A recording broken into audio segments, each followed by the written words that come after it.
Hey, what's up guys? Welcome back to the channel. Today we're going to be taking a quick look at another Falcon video. I've had a couple of requests for more Falcon content, and I wanted to continue with this series that we had on programming in Falcon. Today I wanted to take a look at the Unison functionality that you have. There's a Unison mode that's kind of hidden away in the layers section in Falcon. So we're going to jump in and take a look at how to make use of that in your patches. Let's check it out.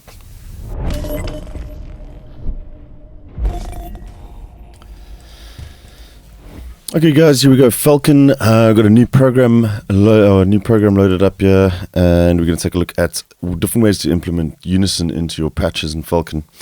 So I'm just going to go and click an add layer here in the tree view, and we'll add a key group, and by default our analog oscillator comes up. So this is kind of the most obvious way. There's another way that we're going to look at in just a sec. This is obviously very similar to most other synthesizers you may have used. You have the amount of voices here that you can dial up. And let's just grab a saw wave so it's a little bit more audible. So the one voice, two voices, and we can go up from there. You've got a number of different controls here. You have the detuning with a few different options. You can go to a wider option there as well. You can stick this into stereo mode.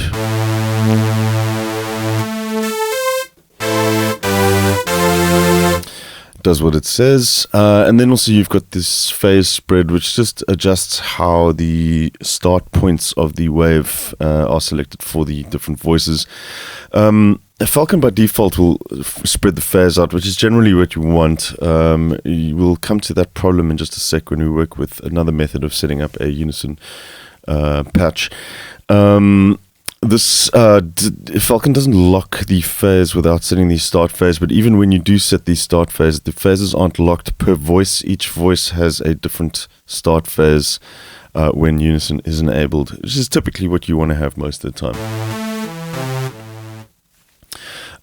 There's a number of different places that you're going to find these controls, mostly in the generated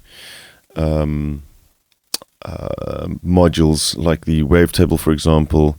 Here you have a stereo mode, various different voices. This one will actually allow you to spread the wavetable across if you are modulating the wave index. Let's just find one of these voxy waves, for example. By using the wave spread, each voice in the Unison mode is going to have a slightly different spot inside of the wavetable.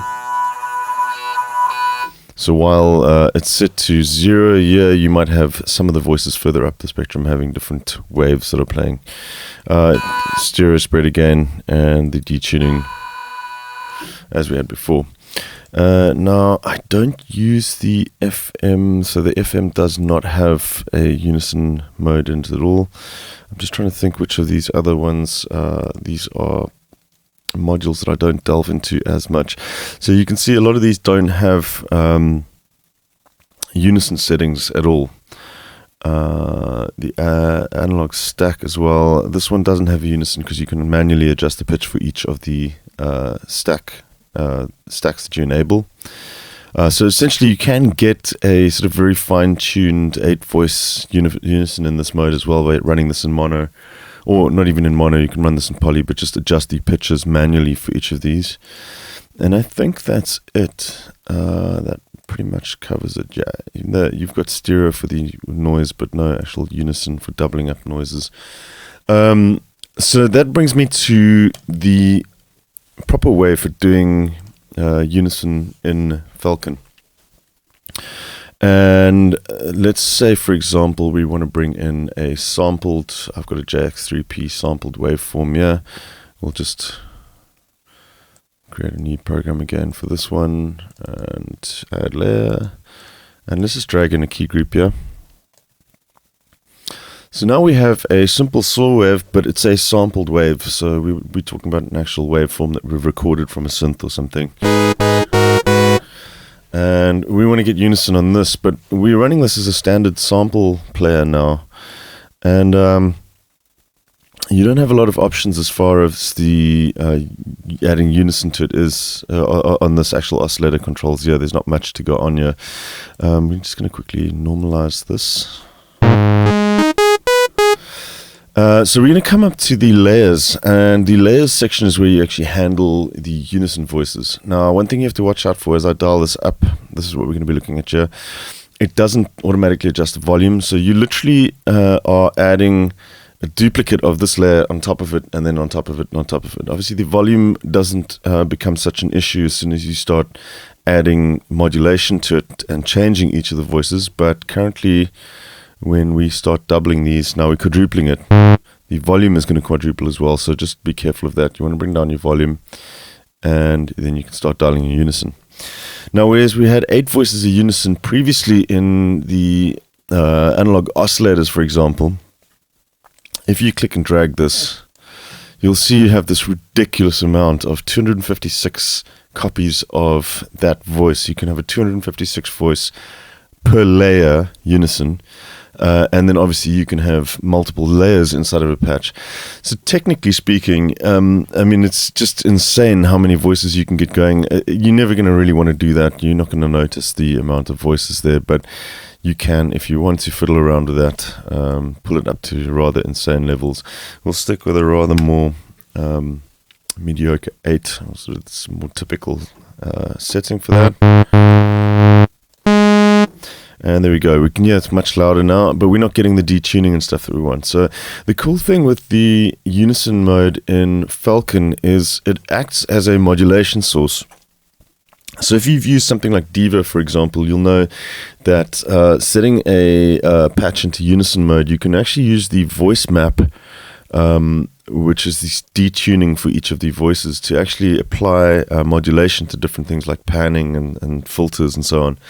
And the same goes for this here. So rather than just dialing up a detune dial on the top here, we're going to run down to our oscillator, for example.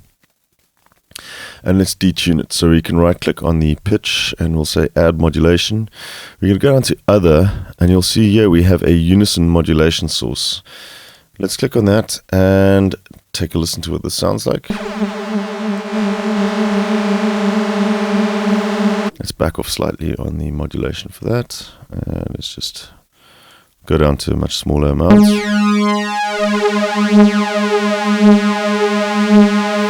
Okay, so now we've got an issue that I was talking about earlier. Now that we're using a sample, the sample start is always the same. So when you detune the waves and you play them back, they all start at exactly the same time, and you get that sort of unpleasant phasing at the beginning of the sound. That sort of really high attack where they're all starting at the same spot, and then they kind of drift aside after that. So to rectify that with the sampler, for example, you can open up the settings dial on the sample oscillator, and at sample start here, I'm going to right click and then add modulation, go to other again. This time I'm going to leave the sample start at 0, and we're going to use unipolar unison, which means it's only going to be positive amounts, so from here and then upwards. So each of the voices with this set at max will start here, and it'll go 1, voice 2, voice 3, voice 4, voice 5, all the way up to 8, which would be a much longer sample start time. We can bring that down slightly as well. But if we play that back now, you hear that sort of phasing is completely gone.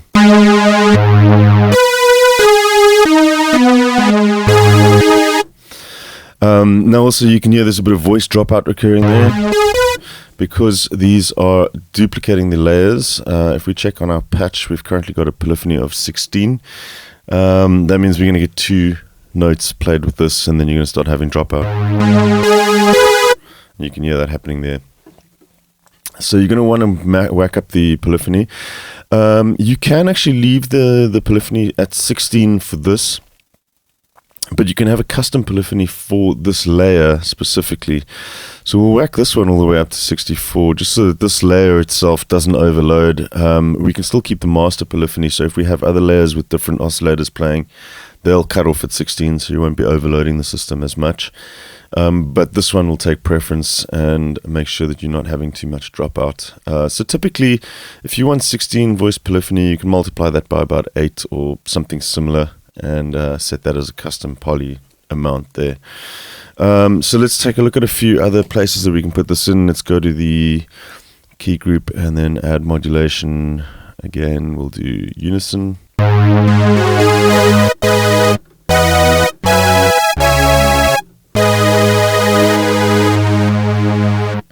And then you have panning, another typical thing that we looked at that we often do with Unison. But this can be expanded into other things as well. For instance, if we've got a filter, let's add an effect at our key group level. We'll take the expander filter and turn up the resonance so we've got nice sharp.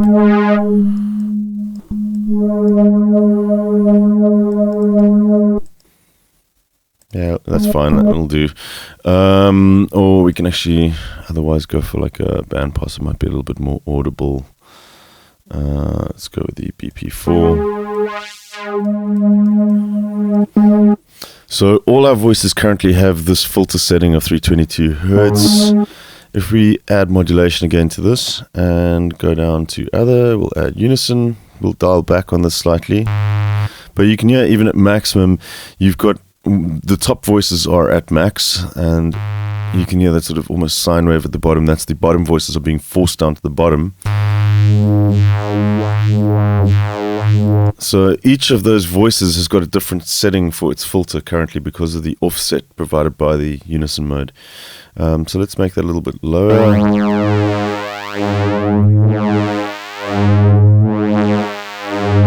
And can you hear that interesting sort of shifting from left to right that we have now? That's because some of the voices that are used on the left, because we've split that out according to the Unison as well, have got lower filter cutoffs than the ones on the right. So you're going to get this like quite organic feeling to the filter. And you can use this in just subtle ways as well, just to kind of really thicken sounds. And it applies to everything. Some things are a little bit more effective than the others, but if we were to apply distortion, for example, we could have essentially used the Unison almost like a mixer to have some of the voices driven more, some of them driven less. Or for instance, the frequency on a bit crusher, for example, some of the voices could have more, some could have less. So you want to experiment with that and kind of you come up with some interesting little ideas for modulation with that. So it does have a few limitations as well. I'll quickly cover those. Anything above or in the layers section cannot be modulated by the Unison mode. The Unison mode will work downwards only, so you're talking about key group level. You'll see if you add a filter at layer level here, and we will try to add a modulation source to that. If we come down to other, you've only got aftertouch and pitch bend. Those are not available. They are exclusive to key groups, and pretty much anything can be modulated inside of the key group with the Unison. That said, there are a few places where it will allow you to modulate it, but it's not really going to help you in any sense at all. For example, if we wanted to, let's just remove all the modulation from this.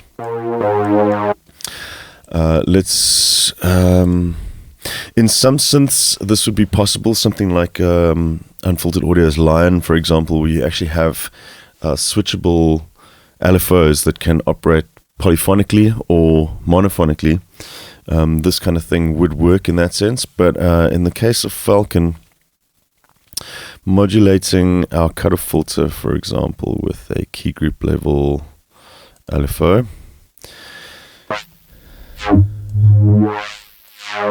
so you may want to do something like have certain voices with faster LFO times and some of them without. That unfortunately won't work in Falcon because the LFOs, even though they're at a key group level, they're monophonic. So remember that this Unison mode is just duplicating each of these voices and then applying different settings to certain things that you've modulated. That won't be the case in the LFO because the LFO is housed separately. It's not part of, it might be at key group level, but it's not part of this this tone that's being generated here. It's a modulation source in itself. So these are essentially monophonic. You can't have multiple settings on these LFOs.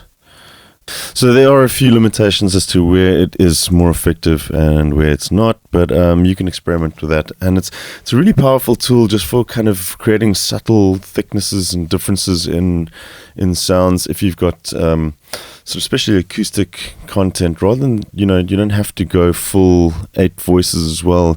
You could work with just 2 or 3 and have just minute little differences between start points and samples, just to kind of create a more thicker sample as well, just maybe a little bit of looseness with percussive sounds, just by adding in those extra duplicated layers, or of course adding in say 2, for example, to get sort of like a Haas effect with the panning on sampled content, etc., etc. So yeah, it's kind of a little bit hidden away, but a really powerful little feature once you know where it is and how to use it, and that's the Unison function inside of Falcon. So I hope you guys enjoyed the video, and I will be hopefully doing a bit more Falcon content for you soon. There's been quite a few requests for stuff inside of Falcon, and I will catch you guys soon here at Marula Music. Remember, don't forget to subscribe if you enjoy these videos. Hit the like button and make sure that you turn on the notifications, and you'll get stuff when it comes out. Cool. I will catch you guys soon. Cheers.